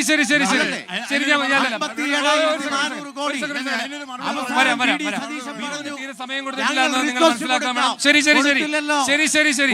എല്ലാവരിലേക്കും വരാം, ഒന്ന് സഹകരിക്കണം. ഒരിടവേള കൂടി, ഇടവേളയ്ക്ക് ശേഷം തിരികെ എത്താം. ഇവിടെ രാഷ്ട്രീയം പറയാമെന്ന പ്രത്യേക തെരഞ്ഞെടുപ്പ് പരിപാടി ഇടുക്കി മണ്ഡലത്തിൽ തുടരുകയാണ്. ബിനു കൈമളിനാണ് താരതമ്യേന സമയം കുറവ് കിട്ടിയിരിക്കുന്നത്. ബിനു, ഈ ക്ഷേമ പെൻഷൻ അടക്കമുള്ള കാര്യത്തിലുള്ള മറുപടി. തീർച്ചയായിട്ടും ക്ഷേമ പെൻഷൻ മുമ്പ് ചെറിയൊരു കാര്യം അതിന് മുമ്പ് ഇവിടെ ചർച്ച ചെയ്തു പോയി, നമ്മുടെ ഹൈവേയെ കുറിച്ച്. ഞാൻ ചോദിക്കുന്ന ഈ നാഷണൽ ഹൈവേ ഡെവലപ്മെൻറ്റുമായിട്ട് ബന്ധപ്പെട്ടുകൊണ്ട് ഇവിടെ എന്ത് ചർച്ച ചെയ്തിട്ട് എന്താ കാര്യമുള്ളേ? എനിക്ക് മനസ്സിലാവാത്ത കാര്യം, ഇവിടുന്ന് ആര് പോയാലും അവിടെ ചെന്നിട്ട് പോകുന്ന ഇവരിൽ ആര് പോയാലും രാഹുൽ ഗാന്ധിക്ക് വേണ്ടി കൈവെക്കാമെന്നല്ലേ ഉള്ളൂ. പിന്നെ എന്താണ് ഇത്രയും കാലം കൊണ്ട് ഇവിടെ നടത്തിയത് ഇവർ? ഇപ്പോൾ ഈ നാഷണൽ ഹൈവേയുടെ പ്രവർത്തനം നടത്തുന്നത്, ഇതിനു മുമ്പ് ഇവിടെ നമ്മുടെ സഹോദരൻ ഷാജി പറഞ്ഞു, അരിക്കൊമ്പരം കൊണ്ട് പോയപ്പം നാഷണൽ ഹൈവേ ഡെവലപ്മെന്റിനുള്ള പണം എന്ന് പറയുന്നത് BJP-യുടെ തറവാട്ടിൽ നിന്ന് കൊണ്ടുവരുന്നതല്ലോ. BJP-യുടെ അല്ല, വേറെ അല്ല. വേണ്ട, അതൊന്നും പറയണ്ട. ആ തരത്തിലുള്ള സംസാരം വേണുവിനും യോജിച്ചതല്ല. ഇതിനു മുമ്പ് ഒരു സർക്കാരും, ഇവിടെ പിണറായി വിജയൻ സർക്കാർ ഇരുന്നപ്പോഴും ഉമ്മൻചാണ്ടി ഗവൺമെന്റ് ഭരണത്തിൽ ഇരുന്നപ്പോഴും കൊണ്ടുവന്നൊന്നും ആരുടെയും തറവാട്ടിൽ നിന്ന് കൊണ്ടുവന്ന സ്വത്തല്ല. ഈ നാട്ടിലെ സാധാരണക്കാരന്റെ പിരിവെടുക്കണം. അല്ലല്ല, പണം വേണമെന്ന് അവരാരും പറയുന്നില്ല. പിണറായി ഒരു പദ്ധതിയിലും പിണറായിയുടെ മുഖം കൂടെ വെക്കണമെന്ന് പറയുന്നില്ല. അല്ല, നികുതി ഇതിവിടെ വെക്കുന്നത് ഇന്ത്യയുടെ പ്രധാനമന്ത്രിയുടെയാ, അല്ലാതെ BJP-യുടെ പണമല്ല വെച്ചേ. ഇന്ത്യയുടെ പ്രധാനമന്ത്രിയുടെ, ഇന്ദിരാഗാന്ധി പ്രധാനമന്ത്രി ആയിരിക്കുമ്പോൾ ഇഷ്ടംപോലെ പദ്ധതികൾ ഇന്ദിരാഗാന്ധി എന്ന് പറഞ്ഞ പേര് തന്നെ വെച്ച് നടപ്പാക്കിയിട്ടുണ്ട്. രാജീവ് ഗാന്ധി അധികാരത്തിലുള്ളപ്പോൾ രാജീവ് ഗാന്ധിയുടെ പേരിൽ ഇഷ്ടം പോലെ പദ്ധതികൾ ഇന്ത്യയിൽ നടപ്പാക്കിയിട്ടുണ്ട്. ഇവിടെ വച്ചത് ഇന്ത്യയുടെ പ്രധാനമന്ത്രിയുടെ പേരാണ് പറഞ്ഞിരിക്കുന്നത്. PM ആവാസ് യോജന, അങ്ങനെ ഏത് നോക്കിയാലും പ്രധാനമന്ത്രിയുടെ പേര് വെച്ചിട്ടേ ഉള്ളൂ, അല്ലാതെ വേറെ വ്യക്തിയുടെ പരമായിട്ടല്ല. ഒന്ന്. രണ്ടാമത്തെ കാര്യം ഞാൻ പറഞ്ഞത് ഹൈവേ. ആ അരിക്കൊമ്പനം കൊണ്ട് പോയപ്പോൾ ഇവിടെ കണ്ടത് എല്ലാവരും നാഷണൽ ഹൈവേ ഡെവലപ്മെൻറ്റാ. ഇവിടെ എന്താ സംസ്ഥാന ഗവൺമെൻറ് അതിന് എന്ത് റോളാണ് ഉള്ളത്? അതിനെക്കുറിച്ചാണ് ഇവിടെ ചർച്ച ചെയ്യുന്നത്. പിന്നെ വനം വകുപ്പിന്റെ പ്രശ്നമൊക്കെ നമ്മൾ കഴിഞ്ഞ ദിവസം കണ്ടു. ഇവിടെ വനസംരക്ഷണ നിയമം ഇടുക്കി എപ്പോഴും ജീവൽ പ്രശ്നങ്ങൾ വരുമ്പോൾ അതിന്റെ അടിസ്ഥാനത്തിൽ തെരഞ്ഞെടുപ്പിനെ നേരിടുന്ന ജനതയാണ്. ഒരു സെക്കൻഡ് 2014 നിങ്ങൾ ഗാഡ്ഗിലിന് അനുകൂലമായിരുന്നു, കസ്തൂരിരംഗൻ റിപ്പോർട്ടിന് അനുകൂലമായിരുന്നു. ഇന്നും ഞങ്ങൾ ഒരു സെക്കൻഡ്. അപ്പോൾ അതിനുള്ള തിരിച്ചടിയാണ് കിട്ടിക്കൊണ്ടിരിക്കുന്നത്. 10% താഴെ കിടക്കുന്നത്. ഇനിയിപ്പോ ഒരു സെക്കൻഡ്, ഇപ്പൊ 2024 ബിനു ഏറ്റവും ശക്തമായി ഇവിടുത്തെ ജനത നേരിടുന്ന പ്രശ്നം എന്ന് പറയുന്നത് ഈ വന്യജീവി മനുഷ്യ സംഘർഷമാണ്, അല്ലേ? ആ വിഷയത്തിൽ ഏറ്റവും വലിയ തടസ്സമായി നിൽക്കുന്നത് കേന്ദ്ര നിയമമാണെന്നാണ് പറയുന്നത്. നിങ്ങളുടെ നിലപാടെന്താ? ഞങ്ങൾ അതിന് കൃത്യമായിട്ട്, ഞങ്ങള് കേരളത്തിൽ മാത്രമല്ല കേന്ദ്രത്തിന്റെ ഭരണമുള്ളത്, ആണോ? അല്ലല്ലോ. മറ്റ് സംസ്ഥാനങ്ങളുണ്ട്. നമ്മൾ തൊട്ടടുത്ത് ഈ തമിഴ്നാട്ടിലേക്ക് കടന്നു നോക്ക്, അവിടെ എന്തേ ഒരു പ്രശ്നം ഇല്ലാത്ത പോകുന്നത്? അതെന്തെങ്കിലും ചിന്തിക്കാത്ത? തൊട്ടപ്പുറം കർണാടകയിലുണ്ട്, അവിടെ ഇല്ലല്ലോ വിഷയം. അപ്പൊ കേരളത്തിൽ മാത്രം എന്തുകൊണ്ടാണ് പ്രശ്നം? അവിടുത്തെ ഇവിടുത്തെ ജനസാന്ദ്രതയും മനവിസ്തൃതിയും തമ്മിലുള്ള താരതമ്യം എടുത്താൽ അതിന് മറുപടി കിട്ടിക്കോളും. ഇവിടുത്തെ ജനസാന്ദ്രതയും ഇവിടുത്തെ മനവിസ്തൃതിയും തമ്മിലുള്ള താരതമ്യം എടുത്താൽ ആ അനുപാതത്തിലുണ്ട് അതിന്റെ മറുപടി. ശരി, അല്ലല്ല, ഒരു സെക്കൻഡ്. മറിയക്കുട്ടി ചേച്ചിക്കുള്ള ഗഡു ഇത്രയും തടസ്സപ്പെടുന്നതിന്റെ ഒരു കാരണം എന്ന് പറയുന്നത് നിങ്ങളുടെ വിഹിതം കിട്ടാത്തതാണെന്ന് ഷാജി പറയുന്നത്. അത് പച്ചക്കള്ളമാണെന്ന് ഇന്ത്യയുടെ സാമ്പത്തിക നമ്മുടെ ശാസ്ത്രീയത വനിത നമ്മുടെ മന്ത്രി നിർമ്മലാ സീതാരാമൻ തന്നെ കൃത്യമായിട്ട് നിന്ന് കിട്ടിയിട്ടുള്ള കണക്കുകൾ കൃത്യമായിട്ട് പറയുന്നുണ്ട്. ഈ ക്ഷേമ പെൻഷൻ മാത്രമല്ല, ഏത് സംവിധാനത്തിനും രാജ്യത്തിന്റെ സമ്പത്ത് ഇങ്ങോട്ട് കൊടുക്കണമെങ്കിൽ കൊടുത്തതിനെ കുറിച്ചുള്ള പറയല്ലേ, ഇടയ്ക്ക് തടസ്സപ്പെടുത്തരുത്. ഇങ്ങോട്ട് കൊടുക്കുന്ന അനുവദിച്ച് കിട്ടുന്ന പണത്തിന് കൃത്യമായിട്ടൊരു കണക്ക് കൊടുക്കണം. ഇത് മുൻപ് ഉള്ളതുപോലെ ഒരു കൊട്ടക്കമ്പതിയുള്ള പരിപാടിയല്ല ഇവിടെ നടക്കുന്നത്. കൃത്യമായ കണക്കാ, അത് ക്ലിയർ ആയിട്ട് പറഞ്ഞിട്ടുണ്ട്. ഞാൻ ചോദിക്കട്ടെ, ഇവിടെ നമ്മൾ പെട്രോൾ അടിച്ചാൽ 2 രൂപ സെസ് മേടിക്കുന്നുണ്ടില്ലേ? എന്തിനു വേണ്ടിയിട്ടാണ് മേടിക്കുന്നത്? ഈ ക്ഷേമ പെൻഷൻ കൊടുക്കാൻ വേണ്ടിയാ. എത്ര കൊടുത്തു പറയട്ടെ, ജനങ്ങളോട് പറയട്ടെ. ചുമ്മാ കൂവി ആർത്തു വിളിച്ചോണ്ട് കാര്യമില്ല. ജനങ്ങൾ അറിയണം ഇവിടെ സെസ് മേടിക്കുന്നുണ്ട്. നിങ്ങൾ ഈ വണ്ടി വരുമ്പോഴും ഞാൻ ഇന്ന് വണ്ടിയിൽ വന്നത്, ഈ വന്ന ഓരോരുത്തരും വണ്ടിയിൽ വന്നപ്പോൾ 2 രൂപ വെച്ച് നിങ്ങളൊക്കെ സെസ് മേടിക്കണ്ട. അറിയുമോ? ആ സെസ് എങ്ങനെ പോകുന്നു എന്ന് ജനങ്ങൾക്ക് മറുപടി പറയണം. ആ തരത്തിൽ ഓരോന്നിനും സെസ് മേടിച്ചോണ്ടായിരിക്കുന്നത്. കേന്ദ്രം കൊടുക്കുന്നതിൽ കൃത്യമായിട്ട് ഇല്ല. ഇവിടെ ഞാൻ പറയട്ടെ, എന്റെ സുപ്രീം കോടതി അല്ലെ സാമ്പത്തിക രണ്ട് കാര്യം ചോദിക്കാനുണ്ട്. തീർച്ചയായിട്ടും പറയും. അതിനു മുമ്പ് ഈ സെസ് പിരിച്ച കാര്യം, സെസ് പിരിച്ചപ്പോൾ ഞങ്ങൾ സമരം നടത്തി. UDF ഇവിടെ സമരം നടത്തിയപ്പോൾ മുഖ്യമന്ത്രി പറഞ്ഞതും ബാലഗോപാലൻ ധനകാര്യമന്ത്രി പറഞ്ഞതും ഇത് ഇവിടുത്തെ ക്ഷേമ പെൻഷൻ കൊടുക്കാൻ വേണ്ടിയിട്ടാണ് 2 രൂപ വെച്ച് സെസ് പിരിക്കുന്നത്. ഇത് അതേ ചോദ്യം മറിച്ച് ചോദിക്കുന്നു, നിങ്ങൾ എന്തുകൊണ്ട് ഇത് GST പെടുത്തിയില്ല? പെട്രോളിയം ഉൽപ്പന്നം GST പെടുത്തിയെങ്കിൽ 14-15% പരിധിയിൽ വന്നേനെ. അതേപോലെ തന്നെ ഞാൻ ഒരു ഒറ്റ കാര്യം ചോദിക്കാം. 2016 നവംബർ മാസം 8-ാം തീയതി നോട്ട് പിൻവലിച്ചിട്ട് ഇന്ന് റിസർവ് ബാങ്കിൽ 5% നോട്ടിന്റെ കണക്ക് നിങ്ങൾ എന്തുകൊണ്ട് എത്തിയില്ല? അത് എവിടെ കിടക്കുന്നു? അതിന്റെ പിന്നിൽ നടന്ന അഴിമതി എന്താണ്? 150 പേരാണ് അന്ന് ക്യൂവിൽ നിന്ന് മരിച്ചത്. അന്ന് പ്രധാനമന്ത്രി പറഞ്ഞു, ഇത് തെറ്റാണെങ്കിൽ എന്നെ കല്ലെറിയൂ എന്ന് പറഞ്ഞ പ്രധാനമന്ത്രി വീണ്ടും ഇവിടെ തെരഞ്ഞെടുപ്പിൽ നേരിടാൻ എന്ത് ഔചിത്യം, എന്ത് ഉളിപ്പില്ലാതെ ജനങ്ങൾ വീണ്ടും അധികാരത്തിലേറ്റല്ലേ ഇത്? അതല്ലേ ഏറ്റവും ആ പോളിസി ഏറ്റവും ഭംഗിയായിരുന്നു.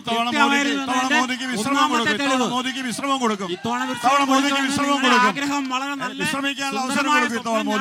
റോഹിത് ചേട്ടൻ മാത്രമല്ല ആ കാര്യത്തിൽ വലിയ ഇത് തരികയാണ്. ഇതിനു മുമ്പ് ഈ ഷാജി സംസാരിച്ചപ്പോൾ ഒരു കാര്യം സൂചിപ്പിച്ചു. ഇടുക്കി MP കുറിച്ചാണ് പറഞ്ഞത്. MP ഇവിടെ ജില്ലയിൽ വിളിക്കുന്ന മീറ്റിങ്ങുകളിലൊന്നും പങ്കെടുക്കാറില്ല, ഇവിടുത്തെ ഭൂപ്രശ്നങ്ങളൊന്നും ഇടപെടുന്നില്ല എന്ന് അദ്ദേഹം പറഞ്ഞത്. എങ്ങനെ ഇങ്ങനെ പറയാൻ തോന്നുന്നു എനിക്കറിയത്തില്ല. 2016 ഈ ഗവൺമെന്റ് അധികാരത്തിൽ വന്നതിന് ശേഷമാണ്, പിണറായിയുടെ 1ാം സർക്കാർ അധികാരത്തിൽ വന്ന് 20ാമത്തെ ദിവസമാണ് ഈ ജില്ലയിലെ ജനങ്ങളോടുള്ള ദ്രോഹം തുടങ്ങിയത്. അന്ന് പറഞ്ഞു 8 വില്ലേജ് ഇവിടെ NOC കൊടുക്കാൻ പാടില്ല, റവന്യൂ ഡിപ്പാർട്ട്മെന്റ് അനുമതി ഇല്ലാതെ NOC കൊടുക്കാൻ പറ്റില്ല എന്ന് പറഞ്ഞു. 2011 ഹൈക്കോടതി ഉത്തരവെന്ന കാരണം പറഞ്ഞത്. 11 മുതൽ 16 വരെ ഉമ്മൻചാണ്ടി സർക്കാർ എവിടെ ഇരുന്നത്? ഒരു കുഴപ്പവും ഈ നാട്ടിലുണ്ടായിട്ടില്ല. ഇപ്പം എന്താണെന്നറിയാമോ? കേരളത്തിലെ 13 ജില്ലയിലെ ജനങ്ങൾക്കുള്ള അവകാശം, സ്വാതന്ത്ര്യം അത് ഇടുക്കിയിൽ മാത്രം നിഷേധിക്കപ്പെട്ടിരിക്കുക. ഇടുക്കിയിലെ ജനങ്ങൾക്ക് മാത്രം നിർമ്മാണ നിരോധനം. 64 റൂൾ അനുസരിച്ച് ഈ ജില്ലയിൽ പട്ടയം കിട്ടിയിട്ടുള്ള ഒരു കർഷകനും വീടൊഴികെ കൃഷിയൊഴികെ മറ്റ് മൂന്നാമതൊരു കാര്യം ചെയ്യാൻ പാടില്ല. ഈ മാന്യന്മാരുടെ ഗവൺമെന്റ് ചെയ്തതാ. ആ 64 റൂൾ അനുസരിച്ച LDFന്റെ സ്ഥാനാർത്ഥി 28 ഏക്കർ സ്ഥലം കോട്ടാക്കാമ്പൂരിൽ കയ്യേറിയത്. 28 ഏക്കർ സ്ഥലമാണ് കയ്യേറിയത്.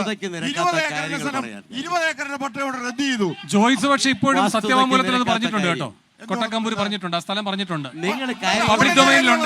പബ്ലിക് ഡൊമൈനിലുണ്ട്. ഞാൻ ചോദിക്കട്ടെ, പൂർത്തിയായിക്കോട്ടെ. ഞാൻ പറഞ്ഞത് 2016 മുതൽ ഉണ്ടായ കോടതി ഇടപെടലുകൾ. ഇടുക്കിയിലെ 8 വില്ലേജിൽ മാത്രം നിർമ്മാണം പാടില്ല എന്ന് പറഞ്ഞപ്പോൾ അവർ സ്വാഭാവികമായിട്ടും കോടതി പോയി. അവർ പറഞ്ഞു കേരളത്തിന് മുഴുവൻ ബാധകമാണ് ഭൂനിയമം എന്ന് പറയുന്നത്, കേരളത്തിന് നിയമം ബാധകമാണ് ബിൽഡിംഗ് റൂൾ എന്ന് പറയുന്നത്, മൂന്നാറിന് മാത്രമായിട്ട് റൂളില്ല. അത് ചോദ്യം ചെയ്തപ്പോൾ കോടതി പറഞ്ഞു ഇവിടത്തേക്ക് മാത്രമായിട്ട് പറ്റത്തില്ല, നിങ്ങൾ യഥാർത്ഥത്തിൽ ഭൂമി സംരക്ഷിക്കാനാണെങ്കിൽ കേരളം മുഴുവൻ നടപ്പാക്കാൻ പറഞ്ഞു. അപ്പോൾ പിണറായി വിജയന്റെ സർക്കാരിനെ പറഞ്ഞു ഹൈക്കോടതിയോട്, വേണ്ട, ഇടുക്കിയിൽ മാത്രം മതി നിയമം, വേറൊരിടത്തും വേണ്ട. ഭൂപതിവ് ഭേദഗതി ബില്ലോ ഒരു കാര്യവുമില്ല, ചുമ്മാ തട്ടിപ്പ്. അതിൻ്റെ അകത്തുണ്ടായിരിക്കുന്ന കാര്യം എന്താ? സെപ്റ്റംബർ 23-ാം തീയതിയാണ് ഭൂപതിവ് ഭേദഗതി ബില്ല് നടപ്പാക്കേണ്ട. നടപ്പാക്കിയാലും കാര്യമായ പ്രയോജനമില്ല. നിങ്ങൾ കൈവക്കിയത് നിങ്ങൾ എന്തിനാണ് പിന്നെ നിയമസഭയിൽ അത് ഏകകണ്ഠമായി പാസ്സായി വന്നത്? അല്ലല്ല, അദ്ദേഹം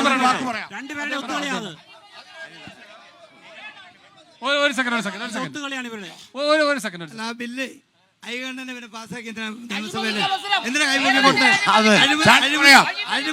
എന്തിനാണ് UDF എന്തിനു കൈവക്കി? ചാണ്ടിയും വേണുവും ചോദിച്ച കാര്യം അത് മറുപടി പറയേണ്ട കാര്യമാണ്. ഇതെന്താണെന്നറിയാമോ? അസംബ്ലിയിൽ PJ Joseph, Mathew Kollanadan MLA അവതരിപ്പിച്ച ഭേദഗതിയാണ്. ആ ഭൂനിയമ ഭേദഗതി നിയമം സെപ്റ്റംബർ 23-ാം തീയതി ഇവിടെ ചർച്ച ചെയ്യുമ്പോൾ തൊടുപുഴ MLA PJ ജോസഫും മൂവാറ്റൂർ MLA മാത്യു കൊള്ളനാടൻ്റെ ഭേദഗതി നിർദ്ദേശങ്ങളാണിത്. അതിൻ്റെ അകത്ത് ആവശ്യപ്പെട്ടതെന്നറിയാമോ? ഈ ഭൂനിയമ ഭേദഗതിയിലാകെ പറയുന്നത് ഈ ഗവൺമെൻറ് ഇറക്കിയ സർക്കാർ ഉത്തരവ് മൂലം നിയമവിരുദ്ധമാണ് എന്ന് ഇപ്പോൾ ഇടുക്കിയിൽ കണ്ടെത്തിയിട്ടുള്ള ആ നിർമ്മാണ പ്രവർത്തനങ്ങൾക്ക് സാധൂകരണം കൊടുക്കുക എന്ന് മാത്രമേ ഉള്ളൂ. ആ സാധൂകരണം കൊടുക്കുമ്പോഴോ ഇവർ തീരുമാനിക്കുന്ന ഫീസ അതിനെക്കുറിച്ച് പറയുന്നില്ല. എത്ര ലക്ഷമാകാം, എത്ര കോടിയാകാം, ഉദ്യോഗസ്ഥന്മാർക്ക് ഇഷ്ടം പോലെ അവർക്ക് കാശ് വാങ്ങാം. അപ്പോൾ അത് ശരിയല്ല എന്നാണ് ഇവർ രണ്ടുപേരും പറഞ്ഞത്. രണ്ട് ഭേദഗതി പറഞ്ഞു. ഒന്നെന്താണെന്ന് പറയോ? ഒന്ന്, ഈ നിയമം ഗവർണർ ഒപ്പിടുന്നത് വരെ മാത്രമേ, അത് ഒരു സെക്കൻഡ്, ഈ നിയമം ഗവർണർ ഒപ്പിട്ട് കഴിഞ്ഞാൽ പിന്നീടുള്ള കാര്യങ്ങളെക്കുറിച്ച് എൻ്റെ അടുത്ത് പറയുന്നില്ല. ഇനി ഇവിടെ ഏതാണ്ട് 1,00,000-ലേറെ കുടുംബങ്ങൾക്ക് പട്ടയം കൊടുക്കാനുണ്ട്. ആ പട്ടയം കിട്ടുന്ന ഭൂമിയെക്കുറിച്ച് പറയുന്നില്ല. അപ്പോഴും അവിടെ വേറെ അഴിമതിക്കുള്ള അവസരം ഉണ്ടാകുന്നു. മറ്റു മറുപടി, ഇത് നടപ്പാക്കണോ വേണ്ടയോ? ഭൂപതിവ് ഭേദഗതി ബിൽ നടപ്പാക്കണോ? ഭാഗികമായിട്ട് പ്രയോജനം കിട്ടും, അത്രേ ഉള്ളൂ. എല്ലാവരും സഹകരിക്കണം. ഒരിടവേളയിൽ കൂടി ശേഷം തിരികെ എത്താം. ഇവിടെ രാഷ്ട്രീയം പറയാമെന്ന പ്രത്യേക തെരഞ്ഞെടുപ്പ് പരിപാടി അതിന്റെ അവസാന റൗണ്ടിലേക്ക് എത്തുകയാണ്. ചേച്ചി പറഞ്ഞോളൂ. എൻ്റെ പേര് ലൈല എന്നാണ്. ഞാൻ അടിമാലിയിൽ ലോട്ടറി വിൽക്കുന്ന ഒരു സ്ത്രീയാണ്. എനിക്ക് വയസ്സ് 57ആയി. പെൻഷനൊക്കെ കിട്ടുന്നുണ്ട്. പക്ഷേ ഞങ്ങളുടെ ലോട്ടറിക്കാർക്ക് കീറിയ കുപ്പായം ഇത് 3 വർഷമായി ഒരു കോട്ട് കിട്ടിയിട്ട്. ഇപ്പോഴാണെങ്കിൽ ടിക്കറ്റ് വിറ്റ ഒരു പൈസ ഇല്ല, പിന്നെ ഒരു കൂലിയില്ല, കമ്മീഷനില്ല, ഒരു പ്രൈസ് അടിച്ചാൽ അതിന് പൈസ ഇല്ല. പിന്നെ ഇങ്ങനെ ലോട്ടറി വിറ്റുകൊണ്ട് നടക്കാമെന്ന് മാത്രമേ ഉള്ളൂ. ഫസ്റ്റ് പ്രൈസ് ആർക്കെങ്കിലും അടിച്ചിട്ടുണ്ടെങ്കിൽ അതിൻ്റെ അകത്തൊരു എല്ലാവരും പറയും 10% കൊടുക്കും. 10% പോയിട്ട് 5% കിട്ടുന്നില്ല. അതുകൊണ്ട് ലോട്ടറി എടുക്കാൻ ആൾക്കാർക്കും മടിയാണ്. എന്താണ് ആവശ്യം? എൻ്റെ ആവശ്യം ലോട്ടറി തൊഴിലാളികളെ സംരക്ഷിക്കണം. ശരി. അതുപോലെ തന്നെ ആദിവാസി വിഭാഗത്തെ പറ്റിയുള്ള ഒരു പരാമർശം ഇവിടെ വന്നില്ല എന്ന് പറഞ്ഞു. അതുകൊണ്ട് അതിന്റെ ഒരു പ്രതിനിധി ഇവിടെ സംസാരിക്കും. വേഗം. എനിക്ക് ഈ ഇടുക്കി ജില്ലയിൽ ഏറ്റവും കൂടുതൽ വനവാസി സഹോദരന്മാർ താമസിക്കുന്ന ഒരു ജില്ലയാണ്. അവർക്ക് വേണ്ടി എന്താണ് ചെയ്തിരിക്കുന്നത്? ഒരു 6 ലക്ഷം രൂപ പെരയ്ക്ക് കൊടുക്കുന്നുണ്ട്. പക്ഷെ ആ പെര നേരെ പണിതിട്ടുണ്ടോ നോക്കുന്നുണ്ടോ? നിങ്ങൾ വേറെ ഒന്നുമില്ല, ഈ പ്ലാമല ആ ഭാഗത്ത് പോയി കഴിഞ്ഞാൽ പകുതി വീട് പണിതിട്ടില്ല, ചുമ്മാ കോൺട്രാക്ടറിന് കൊടുത്തിട്ട് അങ്ങ് വിട്ടിരിക്കുക. അതിൻ്റെ ഒരു കെടുകാശത അത് കറക്റ്റാണ് അന്വേഷിക്കണം. ഒറ്റ കാര്യം പിന്നെ ഈ ഇലക്ഷൻ പിറക്കാതിന് മുമ്പേ പട്ടയം കൊടുക്കുമെന്ന് പറഞ്ഞിട്ട് വനവാസി മേലെ എല്ലാവർക്കും പറഞ്ഞിട്ട് അപേക്ഷ കൊണ്ടുപോയി വില്ലേജ് കൊടുക്കാൻ പറഞ്ഞു. എല്ലാവരും കൂട്ടമായിട്ടാണ് വന്ന് അപേക്ഷ കൊടുക്കാൻ വേണ്ടി വന്നത്. അത് സത്യത്തിൽ നുണയല്ലേ? എല്ലാവർക്കും വനവാസി രൂപമെന്ന് പറഞ്ഞിട്ട് ഒരു പേപ്പർ കൊടുത്തിട്ടുണ്ട്. അതിന്റെ പുറകെ നിങ്ങൾ പട്ടയം കൊടുക്കുക എന്നതിനെ കുറിച്ച് LDF ശരി വേഗം മോനെ പറഞ്ഞു. മൂന്നാറിലെന്താ രൂപ? മൂന്നാറിൽ 2018 ഗവൺമെൻറ് കോളേജ് തകർന്നു പോയി. അപ്പോൾ ഈ പറഞ്ഞോളൂ, കേൾക്കാം. തകർന്നു പോയി. അതുകുറിച്ച് CPM ആണ് ഇവിടെ ഉണ്ടായിരുന്നത്. അത് ഈ 7 വർഷം കടന്നുപോയി. ഇതുവരെ അവിടെ അടിസ്ഥാന വിഷയങ്ങൾ ഒന്നും കൂടെ CPMയുടെ സർക്കാർ ഇതുവരെ ഇടപെട്ടിട്ടില്ല. നിങ്ങളുടെ MLA തന്നെ അവിടെ ഉണ്ട്. അപ്പോൾ ഇത് എന്തുകൊണ്ടാണ് വിദ്യാഭ്യാസത്തെ നശിച്ചു പോയത്? CPM ഗവൺമെൻറ്റാണ്. ശരി, അല്ല ഒരു സമയമില്ല. ഇനി ഇവർക്ക് മാത്രമാണ് സമയം. വേഗം ഷാജി സഹകരിക്കണം. വേഗം. എൻ്റെ ഇപ്പോൾ ഏറ്റവും വേണ്ടപ്പെട്ട സഹോദരന്മാർ പറഞ്ഞ രണ്ട് കാര്യം. ഒന്ന്, അത് വളരെ പരിഗണനാപൂർവ്വം പരിഹരിക്കുന്ന ഗവൺമെന്റാണ് ഇടതുപക്ഷ ജനാധിപത്യ മുന്നണി. അല്ല, അദ്ദേഹം പറയട്ടെ. ഇപ്പൊ ആദിവാസി സഹോദരങ്ങൾ പറഞ്ഞു, നിങ്ങൾ ഈ കാര്യത്തിൽ വ്യാമോഹം കാണിച്ചിട്ട് കാര്യമില്ല. ആദിവാസി സുഹൃത്ത് എന്നോട് പറഞ്ഞ കാര്യത്തിൽ ന്യായമുണ്ട്. ആ കാര്യങ്ങൾ വേണ്ടത്ര വേഗതയിലാക്കാൻ, സ്പീഡാക്കാൻ ത്രിതല പഞ്ചായത്ത് സംവിധാനങ്ങൾ മോണിറ്റർ ചെയ്ത് ആ കാര്യങ്ങൾ നടപ്പാക്കാൻ ഇടപെടണം. അതാണ് മറ്റൊന്ന്. പിന്നെ ഇവിടെ പറഞ്ഞ ഒരു കാര്യം കാര്യമാണ്, കാര്യം തന്നെയാണ്. ആ കാര്യങ്ങളും പരിഹരിക്കുന്നതിന് ഇടപെടും. ഞാൻ പറഞ്ഞ ഈ കേരളത്തിൽ ഇത്രയും കാലം ഭരിച്ച ഗവൺമെൻറ്റുകൾ ഉണ്ടായിട്ട് പോലും ഇന്നേ വരെ കേരളത്തിലെ പട്ടികജാതി പട്ടികവർഗ വിദ്യാർത്ഥികളുടെ സ്റ്റൈപ്പൻഡോ അവർക്ക് പഠിക്കാനുള്ള അവകാശങ്ങളും മുടങ്ങിയിട്ടില്ല. പക്ഷേ ഇന്നത്തെ അവസ്ഥയാൽ കോളേജിൽ പഠിക്കുന്ന ഡിഗ്രിക്കിൽ പഠിക്കുന്ന ഉന്നത വിദ്യാഭ്യാസമുള്ള കുട്ടികൾക്ക് പഠിക്കുന്നതിനായിട്ട് അവർക്ക് നിരന്തരമായി ലഭിച്ചുകൊണ്ടിരിക്കുന്ന ഗ്രാൻറ്റുകൾ ഉൾപ്പെടെയുള്ളവ തടസ്സപ്പെട്ടിരിക്കുകയാണ്. ശരി, എൻ്റെ സ്നേഹിതന് പറയുന്ന കാര്യങ്ങൾ അങ്ങനെ യോജിക്കാവുന്നതല്ല. എന്ന് ആദിവാസി ജനസമൂഹത്തിനും ഈ മേഖലയിലും കിട്ടുന്ന ഗ്രാൻറ്റുകൾ എല്ലാം തന്നെ മുടക്കം കൂടാതെ കൊടുത്തുകൊണ്ട് വിദ്യാഭ്യാസ മേഖല സംരക്ഷിക്കുന്നതിന് വേണ്ടി നിലപാട് ഈ ഗവൺമെന്റ് സ്വീകരിക്കുന്നു. എനിക്ക് ശ്രീമാൻ റോയ് കെ പൗലോസിനോട് ഒരു മറുപടി. ഒന്ന്, പട്ടയത്തിന്റെ പ്രശ്നം ശ്രീമാൻ റോയ് കെ പൗലോസ് പറഞ്ഞു. 1960 ഭൂനിയമവും 64 ഭൂപതിവ് ചട്ടവും അതുപോലെ തന്നെ 93 ഭൂപതിവ് ചട്ടവും കൊണ്ടുവന്നത് കോൺഗ്രസ്സാണ്.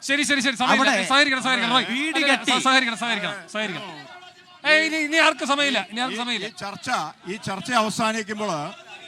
ചർച്ച അവസാനിക്കുമ്പോൾ എനിക്ക് പറയാനുള്ള പ്രധാനപ്പെട്ട കാര്യം എന്താണെന്ന് ചോദിച്ചാൽ, സമാനതകളില്ലാത്ത അഴിമതി നടക്കുന്ന ഒരു കാലഘട്ടമാണ് കേരളത്തിന്റെ ചരിത്രത്തില്. പിണറായി വിജയന്റെ ഗവൺമെന്റ് അതാണല്ലോ ഇലക്ഷൻ ബോണ്ട് വഴി കണ്ടത് അല്ലേ? സമയം കഴിയുകയാണ്, വേഗം കാര്യത്തിലേക്ക്. ബിജെപിയുടെ അഴിമതിയുടെ പങ്ക് പറ്റിയത് കോൺഗ്രസ് ആണ്. മുഖ്യമന്ത്രിയുടെ മകളുടെ അല്ലാതെ